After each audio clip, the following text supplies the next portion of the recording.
तो बीएसएससी और बीपीएससी के लिए काफ़ी महत्वपूर्ण पार्ट होने वाला है बायोलॉजी का सेक्शन।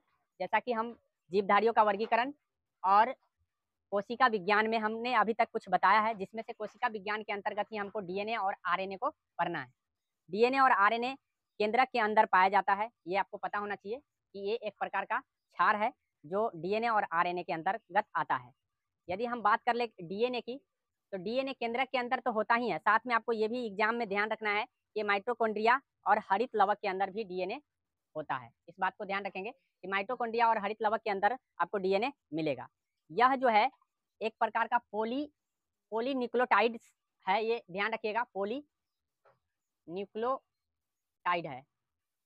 अब ये पोलीन्यूक्लियोटाइड होता है, इस बात को ध्यान रखेंगे डीएनए। साथ में इसके दो भाग हैं, जिसका एक न्यूक्लियोसाइड और एक फॉस्फेट होता है, ये दोनों भाग को याद रखेंगे। साथ में आपको ये दोनों भाग के अलावा आगे आपको ध्यान रखना है कि इसमें डीएनए में 4 प्रकार का बेस मिलेगा। 4 प्रकार का बेस मिलेगा। पहला बेस का नाम आपको ध्यान रखना है कि एडेनिन होता है। दूसरा बेस का नाम याद रखना है आपको गुआनिन होता है। तीसरा साइटोसिन होता है और चौथा थायमिन होता है। अर्थात ये 4 प्रकार के बेस आपको मिलेंगे और ये 4 प्रकार के बेस याद रखना जरूरी है आपके एग्जाम के लिए, क्योंकि यदि आप बीपीएससी एग्जाम देने जा रहे हो या बीएसएससी देने जा रहे हो, दोनों के दोनों एग्जाम में आपको बायोलॉजी के प्रश्न देखने को मिलेगा। 2 से 4 प्रश्न 100% देखने को मिलता है। इसीलिए बेसिक चीज हमको क्लियर होना चाहिए कि डीएनए में वो कौन सा क्षार है जो समान अणु दिखने को मिलता है। एडेनिन और गुआनिन नहीं, एडेनिन और थायमिन। एडेनिन और थायमिन, वही गुआनिन और साइटोसिन समान अणु वाले होते हैं। इस बात को ध्यान रखना है कि दो समान अणुओं वाले कौन कौन है जो जो एक दूसरे के मतलब समान अणु मिलते हैं। तो आपका एडेनिन के साथ हो जाएगा थायमिन और गुआनिन के साथ हो जाएगा साइटोसिन। हम आगे बात करेंगे हम डीएनए में। डीएनए एक द्विकुंडलित रचना है, द्विकुंडलित रचना है, इस बात को ध्यान रखेंगे। अर्थात कहने का मतलब है कि आपको पता होना चाहिए कि ये केंद्रक है और केंद्रक में जो द्विकुंडलित रचना आपको घना जाल की तरह दिखाई दे रहा है, ये आपका गुणसूत्र है। इसी का नाम गुणसूत्र है, गुणसूत्र। अब ये गुणसूत्र में ही डीएनए पाया जाता है, इस बात को ध्यान रखेंगे। और ये जो है डीएनए का जो गुणसूत्र है, ये द्विकुंडलित रचना का खोज किसने किया है, तो खोजकर्ता का नाम पूछा जाता है। वाटसन एवं क्रिक नाम का व्यक्ति ने द्विकुंडलित रचना का खोज किया था, जिसके लेकर के उनको नोबेल प्राइज मिला था। तो पूछा जाएगा कि वाटसन और क्रिक को किसके लेकर के नोबेल प्राइज दिए गए थे और कब दिए गए थे, तो 1962 में दिया गया था। इस बात को ध्यान रखेंगे कि डीएनए में एक द्विकुंडलित संरचना होता है, इसका मतलब इसके लेकर के उसको नोबेल प्राइज दिए गए थे 1962 में। और डीएनए की बात करें तो डीएनए आनुवांशिक गुण का वाहक है, इस बात को ध्यान रखेंगे। प्रयोगशाला में इसका प्रयोग जो है करने वाला व्यक्ति हरगोविंद खुराना है। हरगोविंद खुराना का नाम याद रखेंगे कि डीएनए पर प्रयोगशाला में प्रयोग करने वाला व्यक्ति का नाम हरगोविंद खुराना है, जो निर्माण किया था। इस बात को ध्यान रखेंगे। डीएनए एक प्रकार का डीऑक्सी राइबो न्यूक्लिक एसिड होता है, इसका फुल फॉर्म इस बात को ध्यान रखेंगे, डीऑक्सी राइबो न्यूक्लिक एसिड पूर्ण रूप की बात करें तो। अब हम बात करेंगे आरएनए की। आरएनए में क्या होता है, तो डीएनए की तरह भी आरएनए में 4 प्रकार के क्षार देखने को मिलता है। अब ये 4 क्षार आपको ध्यान रखना है, लेकिन इस बात को ध्यान रखना है कि डीएनए आरएनए आया कहाँ से, तो आरएनए डीएनए से ही बना है। आरएनए डीएनए से ही बना है और इसमें भी 4 क्षार मिलेंगे क्योंकि उसी से बने हैं। तो लेकिन आखिर नाम चेंज कैसे हो गया, तो नाम चेंज होने का मतलब एक क्षार उसमें बदल जाता है, इसके कारण इसका नाम चेंज हो गया है। अब हम आपको बताते हैं कि कौन कौन से क्षार इसमें होंगे। तो एक एडेनिन होगा, उसके बाद एक गुआनिन होगा, उसके बाद आपको एक यूरेसिल होगा और यूरेसिल के बाद साइटोसिन होगा। तो इसमें क्या गायब हो गया, थायमिन गायब हो गया।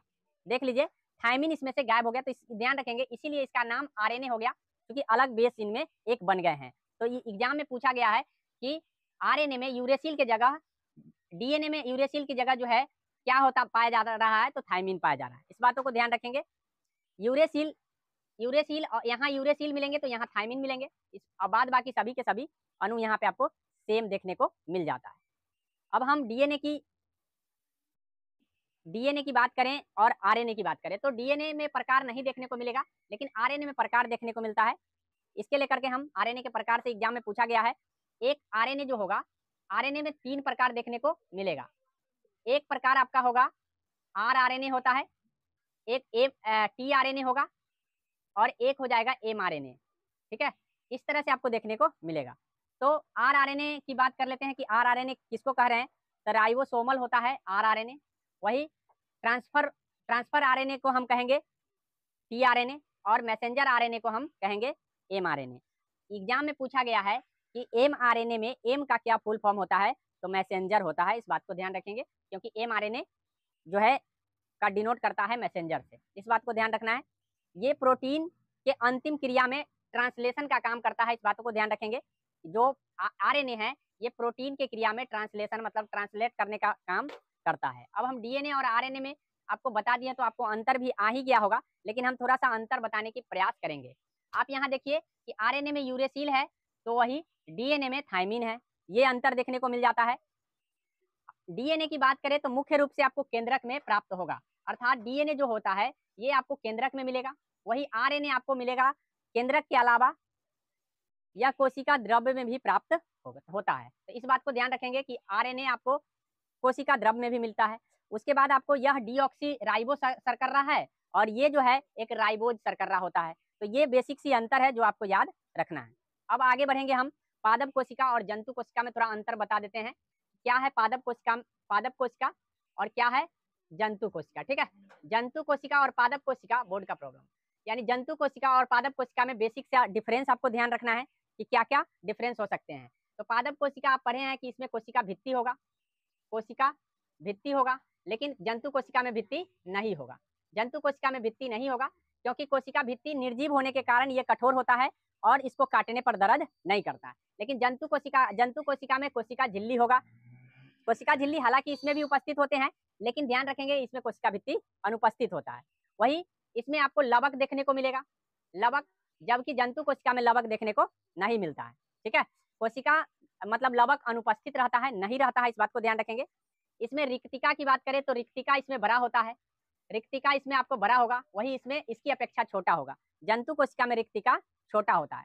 आयताकार अवस्था में इसकी आकार होता है, इसका आकार आयताकार होगा तो इसका आकार गोलाकार होता है। वृत्ताकार या गोलाकार कहिए, गोला नहीं वृत्ताकार ही होगा, समझिए वृत्त के आकार का होगा, गोल होगा अर्थात वृत्त के आकार का होगा। इस तरह से आपको ध्यान रखना है, बेसिक से अंतर है आपको जंतु कोशिका और पादप कोशिका में। ये डिफरेंस एग्जाम में पूछे गए हैं इसलिए हम बता दिए। अब आगे हम बात करेंगे कोशिका विभाजन की। तो कोशिका विभाजन 3 तरह से देखने को मिलता है। विभाजन की बात कर लेते हैं, कोशिका विभाजन। तो कोशिका विभाजन 3 प्रकार के देखने को मिलेगा। फर्स्ट प्रकार आपका हो जाएगा अर्धसूत्री विभाजन, अर्धसूत्री। वही आपका सेकेंड प्रकार की बात कर लेते हैं, तो सेकेंड प्रकार में आपका समसूत्री होगा, समसूत्री। और थर्ड प्रकार आप देख लीजिए, थर्ड प्रकार आपको देखने को मिलेगा असूत्री, असूत्री विभाजन। तो ध्यान रखेंगे कि 3 तरह से विभाजन होते हैं, लेकिन हमको एग्जाम्पल्स कुछ याद रखने हैं कि असूत्री विभाजन कहाँ होंगे, समसूत्री कहाँ होंगे, अर्धसूत्री कहाँ होंगे। तो असूत्री विभाजन ज्यादातर आपको जीवाणुओं और शैवालों में देखने को मिलता है। असूत्री विभाजन यहाँ पे मिलते हैं, जीवाणु, शैवाल, ईस्ट वगैरह में, आपको अमीबा में असूत्री विभाजन होता है। वही समसूत्री की बात कर ले तो समसूत्री के विभाजन थोड़ा सा लंबा प्रोसेस है। ये एक जनन कोशिका में, जहाँ जनन कोशिका होगा वहाँ पे होगा। और इस प्रकार आपको ध्यान रखना है कि समसूत्री विभाजन का खोजकर्ता वाल्टियर फ्लेमिंग है, इस बातों को ध्यान रखेंगे। समसूत्री विभाजन, अर्धसूत्री विभाजन कई फेसों में होते हैं। अर्धसूत्री विभाजन जो होता है कई फेजों में होता है, जिसमें से आप प्रोफेज, मेटाफेज, एनाफेज, टेलोफेज कह सकते हैं। इस तरह से 4 अवस्थाएं इन फेजों का है। ऐसे 2 भाग इसके किए गए हैं, लेकिन 4 अवस्थाएं होते हैं, इस बातों को ध्यान रखेंगे। अब और बात कर लेते हैं समसूत्री विभाजन के अर्धसूत्री विभाजन की खोजकर्ता की। तो अर्धसूत्री विभाजन की खोजकर्ता मुर्रे और फार्मर है, इस बातों पर भी ध्यान थोड़ा सा गौर रखेंगे। समसूत्री विभाजन और अर्धसूत्री विभाजन में थोड़ा सा बेसिक सा डिफरेंस है, इस बात को ध्यान रखिएंगे कि समसूत्री और अर्धसूत्री में क्या डिफरेंस है। दोनों ही जीवे में होता है, लेकिन ये जीवाणु वगैरह छोटे छोटे सूक्ष्म जीवों में होता है। ये दोनों जीव में होने का डिफरेंसेज ये है कि ये कायिक जनन, आपको समसूत्री में आपको कायिक जनन होगा, वही अर्धसूत्री में आपको जनन कोशिका में होगा। अर्थात जहाँ जनन कोशिका होता है वहाँ अर्धसूत्री होता है, और कायिक जनन कोशिका जो होगा कोशिका में होगा आपको समसूत्री होगा। वही इसमें जो है ना कम समय लगता है, समसूत्री में विभाजन होने में कम समय लगता है, और अर्धसूत्री विभाजन में आपको थोड़ा सा इसकी अपेक्षा ज्यादा समय लगता है। इसमें अनुवांशिक विविधता नहीं पाया जाता है समसूत्री में, लेकिन यहाँ पे अनुवांशिक विविधता आपको देखने में अर्धसूत्री में मिलेगा। मतलब यहाँ पे जो विभाजन होगा वो सेम टू सेम पूर्वज के जैसा हो जाएगा, लेकिन यहाँ पे जो विभाजन होगा तो पूर्वज के जैसे विभाजन नहीं होगा, मतलब थोड़ा सा अलगाव देखने को मिलता है। तो ये सारे परिवर्तन है जो आपको कोशिका से देखने को मिलता है। तो आगे हम अब बढ़ेंगे थर्ड चैप्टर की ओर। थर्ड चैप्टर का नाम है जैव विकास। जैव विकास। अब जैव विकास की संकल्पना थोड़ा सा हम जान लेते हैं कि जैव विकास क्या होता है। तो जीवों में लगातार क्रमिक परिवर्तन को हम जैव विकास कहते हैं। जैसे आज से बहुत साल पहले आपको पता होगा कि जीव ऐसे नहीं थे, अर्थात इनके रहन सहन का स्तर, ये इनके जो शारीरिक ढांचा, हर तरह से बदलाव देखने को मिला है। ऐसे बदलाव को क्रमिक बदलाव कहते हैं और यही क्रमिक बदलाव का नाम जैव विकास है। आशा करते हैं इस बात को समझ में आ गया। इसमें दो व्यक्ति का नाम मुख्य रूप से आते हैं, जिसमें से आपका लामार्क और डार्विन है। लामार्क और डार्विन ने जैव विकास को आगे बढ़ाया। हालांकि एक नाम और आता है, ह्यूगो डी ब्रिज है, डी ब्रेजली है, वो डी ब्रेजली का नाम आता है, ध्यान रखेंगे। 3 नाम है। और बेसॉल आता है, लेकिन उसका नाम उतना प्रचलित नहीं है। 3 नाम आपको ध्यान रखना है, जो 3 नाम मुख्य रूप से आपको है। जैव विकास के अंतर्गत आपको जैव विकास के अंतर्गत आपको 3 चीज एग्जाम के दृष्टि से काफी महत्वपूर्ण है, जो हम अभी आपको बता रहे हैं। पहला, आपको जैव विकास के अंतर्गत जो है आपको समजात अंग देखने को मिलेगा, समजात अंग। एक दूसरा अंग मिलेगा आपको असमजात अंग या समरूप अंग, समरूप अंग। और तीसरा आपको है अवशेषी अंग, अवशेषी अंग। ठीक है, तो इस तरह से आपको देखने को 3 तरह के अंग मिलते हैं जैव विकास के अंतर्गत। अब हम समजात अंग किसको कहते हैं, तो आपको ध्यान रखना है कि कंस्ट्रक्शन जिसका समान हो, कंस्ट्रक्शन समान हो, वर्क अलग अलग हो, वर्क अलग अलग हो, तो ऐसी स्थिति को समजात अंग कहते हैं। मतलब बनावट सेम हो, कंस्ट्रक्शन उसका सेम हो, बट काम उसका अलग अलग हो। जैसे फॉर एग्जाम्पल, अगर आप चमगादड़ को देखते हैं, चमगादड़ को देखते हैं और घोड़ा को देखते हैं, तो घोड़ा का जो अगला पाँव, अगला पैर है वो, और चमगादड़ का जो पाँख है, वो दोनों का कंस्ट्रक्शन सेम देखने को मिलेगा। लेकिन इसके पास पाँख है उड़ने के लिए और इसके पास पैर है चलने के लिए। तो इस तरह से हम दोनों में डिफरेंसेस देख रहे हैं कि कंस्ट्रक्शन तो देखने में सेम मिल रहा है, बट इसके काम अलग अलग हैं। ऐसी परिस्थिति में हम इसको समजात अंग कहेंगे। समजात अंग यही होता है, कंस्ट्रक्शन सेम होना चाहिए, बनावट सेम होना चाहिए, बट वर्क उसका अलग अलग होना चाहिए। लेकिन इसके जस्ट विपरीत होगा। ठीक है, कंस्ट्रक्शन अलग अलग होगा और वर्क सेम होगा। कंस्ट्रक्शन अलग अलग होंगे, वर्क सेम होंगे। जैसे पक्षी का पाँख देखिए और वही तितली का पाँख देखिए, दोनों के बनावट अलग अलग है, लेकिन काम तो दोनों उड़ने का ही कर रहा है, दोनों उड़ने का ही कर रहा है। ऐसी परिस्थिति में हम ऐसे अंग को समरूप अंग कहते हैं। लेकिन कुछ अंग हमारे शरीर में ऐसे अंग है जो बिना काम का है, कोई काम का नहीं है, ऐसे अंग को हम अवशेषी अंग कह रहे हैं। तो याद रखेंगे, ये बेसिक सा नॉलेज आपको 100% माइंड में हमेशा रखना चाहिए कि क्या होता है समजात अंग, क्या होता है समरूप और क्या होता है अवशेषी अंग। इस बातों को ध्यान रखेंगे। अब हम अवशेषी अंग के कुछ उदाहरण देना चाहेंगे। अपेंडिक्स हो गया, त्वचा का बाल हो गया, कान का बाल हो गया, ये सारे आपके फालतू का अंग है और कोई काम का शरीर में नहीं है, इसीलिए हम इनको अवशेषी अंग के नाम से जानते हैं। अगर हम बात करें कुछ अन्य फैक्ट की, तो अन्य फैक्ट में आपको याद रखना है कि एक मनुष्य में लगभग 100 अवशेषी अंग देखने को मिल जाता है। हालांकि इतना सिर्फ पूछा नहीं जाएगा, लेकिन अपेंडिक्स हो गया, त्वचा, कर्ण बाल हो गया, ये सब आपके एग्जाम में देखने को मिलेगा। इसीलिए ध्यान रखना है कि ये आपका अवशेषी अंग लगभग 100 है। पक्षियों का विकास आपको ध्यान रखना है। अब हम बताएंगे कि आखिर पक्षी का विकास कहाँ से हुआ, कैसे पक्षी आ गया। तो आप जानते होंगे कि पक्षी का विकास सरीसृप से हुआ है, सरीसृप। ठीक है, सरीसृप से हुआ है, इस बात को ध्यान रखेंगे। सरीसृप जो है आपको ध्यान रखना है कि सरीसृप, ये सरीसृप होता क्या है ये पहले जान लीजिए। सरीसृप जो है, रेंगने वाले जीव को हम सरीसृप कहते हैं, जो रेंगता है और वही रेंगते रेंगते धीरे धीरे उसके पास पाँव आए और पाँव आने के बाद वो आगे चल करके इनसे विकास हो गया। रेप्टाइल वर्ग जितने हैं वो सभी सरीसृप है और उसी से पक्षियों का पूर्वज माना जा रहा है, मतलब ये पक्षी का पूर्वज है, इस बात को ध्यान रखेंगे।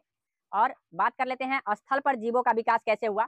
तो मत्स्य वर्ग जो भी है, आपको ध्यान रखना है कि मत्स्य वर्ग से आपको स्थल पर जीव आए हैं। जीव जो भी आया है वो स्थल पर, वो मत्स्य वर्ग से आया, अर्थात पानी से पहले जीव आया और पानी से आ गया स्थल पर, इस बात को ध्यान रखेंगे। स्तनी वर्ग के जंतु का विकास सरीसृप ही माना जाता है, इसलिए स्तनी वर्ग जो भी है वो सरीसृप से आए हैं। लेकिन जीवों का विकास ज्यादातर मछली से अर्थात मत्स्य वर्ग से हुआ है। इन्हीं सभी ये सारे के सारे जीवाश्मों से पता चलता है कि कैसे कैसे विकास हुआ है। जीवाश्म के अध्ययन के बारे में हम जानेंगे। तो जीवाश्म के अध्ययन के लेकर के आपको 2-3 नाम देखने को मिलता है, जिसमें से पहला नाम आपको लैमार्क का आएगा। लैमार्क बाद जिसको हम कहते हैं लैमार्क का नाम, और दूसरा आपको है डार्विनवाद। और इस तरह से आपको एक उत्परिवर्तनवाद भी देखने को मिलता है, उत्परिवर्तनवाद। अब ये 3 तरह के आपको, लामार्कवाद क्या होगा, जो लामार्क ने सिद्धांत बताया वो लामार्कवाद होगा, जो डार्विन ने बताया डार्विनवाद होगा, और जो ह्यूगो डी ब्रिज ने बताया उत्परिवर्तनवाद है। लामार्कवाद का मतलब है कि लामार्क ने बताया है कि जीव जो है ना, जीव में जो बदलाव हो रहे हैं, कर्मिक बदलाव हो रहे हैं, वो लक्षण के अनुरूप हो रहा है। मतलब लक्षण के अनुरूप होने का मतलब है उपार्जित लक्षणों के अनुरूप जो है ना जीवों में बदलाव हो रहे हैं। जैसे वातावरणीय बदलाव देखने को मिल रहा है, और वातावरणीय बदलाव देखने से लोग जो है ना अपने लक्षण बदल ले रहे हैं। अब लक्षण बदल रहे हैं जिसके कारण जीवों में कर्मिक विकास हो रहा है, ऐसा लैमार्क ने कहा था। इस बातों को ध्यान रखेंगे और इसीलिए हम इसके लैमार्कवाद के नाम से जानते हैं। उसके बाद उपार्जित लक्षणों को अध्ययन करना एक विज्ञान है जिसका नाम टोंटोलॉजी है। तो इस बातों को ध्यान रखेंगे कि टोंटोलॉजी में हम किसको अध्ययन करते हैं, तो लैमार्कवाद का अध्ययन करते हैं, नहीं तो आपको कह सकते हैं उपार्जित लक्षणों का अध्ययन करते हैं। टोंटोलॉजी को याद रखना है। अब है डार्विनवाद। डार्विनवाद ने प्राकृतिक वर्ण का सिद्धांत दिया है, ठीक है। प्राकृतिक वर्ण का सिद्धांत इसने दिया है जिसको हम डार्विनवाद के नाम से जानते हैं। इसने योग्यता का उत्तरजीविता, अर्थात जिसके पास योग्यता होगा वो इस यहाँ पे रह पाएगा और इस तरह से योग्यता के अनुरूप जीवों का विकास होता हुआ चला जाएगा। अर्थात उसने कहा कि मतलब काले काले भृंगों की संख्या पहले शुरू में थे, बाद में चल करके उसके रंग बदल गए, और रंग जब बदले तो रंग बदलने के बाद एक मतलब ये जो रंग बदले थे वो तो धरती पर रह गए, क्योंकि जो कावा आया तो कावा उसको काले रंग वाले को देख लिए, लेकिन जो दूसरा रंग में आ गया उसको देख नहीं पाए। ऐसी परिस्थिति में काले रंग वाले को खा गए और जो दूसरे रंग में थे वो रह गए जीव। इस तरह से वो अपने जिसके पास योग्यता था बदलने का बदल गया तो धरती पर रह गया, आज जो जिसके पास योग्यता नहीं था तो इस तरह से वो धरती पर नहीं टिक पाया और यहाँ से प्रस्थान कर गया। अर्थात योग्यता का उत्तरजीविता इसी का नाम है, आपको ध्यान रखना है। ये डार्विनवाद का सिद्धांत है। इस तरह से अब हम उत्परिवर्तनवाद के बारे में बताएंगे कि उत्परिवर्तनवाद क्या होता है। उत्परिवर्तनवाद क्या होता है? अब उत्परिवर्तनवाद में आपको ध्यान रखना है कि ये इसके जो खोज करता है ह्यूगो डी ब्रिज है। ह्यूगो डी ब्रिज का नाम याद रखना है। इसने 5 तथ्य को बताया था। 5 तथ्य में इसने बताया था कि उत्पादन जाति का पहला सदस्य उत्परिवर्तक कहलाता है। मतलब जो जो जो भी जाति पहले आया होगा वो उत्परिवर्तक होगा। जो भी जाति पहले आया होगा वो उत्परिवर्तक होगा, अर्थात हम उसे उत्परिवर्तक कहेंगे। जो शुरू में आया होगा उसको। नए जाति की उत्पत्ति लक्षणों में भिन्नता के कारण हुआ होगा, अर्थात इस जाति में आगे चल करके लक्षण बदले होंगे। अब ये लक्षण जब बदला तो ये लक्षण धीरे धीरे ज्यादा डिफरेंसेज हो गए और ऐसी परिस्थिति में नया जाति बन गया। अर्थात ऐसा ह्यूगो डी ब्रिज ने कहा कि देखिए पहले एक सदस्य आया होगा जिसको हम उत्पादन जाति का पहला सदस्य उत्परिवर्तक कहेंगे। अब यही उत्परिवर्तक आगे चल करके इनके लक्षण में बदलाव हुए। अब ये लक्षण जब बदले तो ये बदल करके एक ऐसा लक्षण हो गया जो दोनों के लक्षण मेल नहीं खा रहे हैं, तो ये एक अलग जाति के रूप में या उपजाति के रूप में आ गया। इस तरह से जीवों में क्रमिक विकास हुआ। जीवों में उत्परिवर्तन की प्रवृत्ति होती है, ऐसा उसने बताया था। इस बातों को ध्यान रखेंगे। आगे हम अनुवांशिकी की चैप्टर अगले दिन हम अध्ययन कराएंगे। अनुवांशिकी चैप्टर 4 में हम अगले दिन चलेंगे। तो अगर अच्छा लगा होगा तो इसको लाइक और सब्सक्राइब करके आगे बढ़ाने का प्रयास करें, क्योंकि हम पूरे बायोलॉजी आपको देंगे और पूरे बायोलॉजी यदि आप कर लेते हैं, बेसिक नॉलेज आ जाता है तो 100% है कि आपको साइंस के बायोलॉजी से प्रश्न गलती नहीं होंगे, आप सिक्योर हो जाएंगे।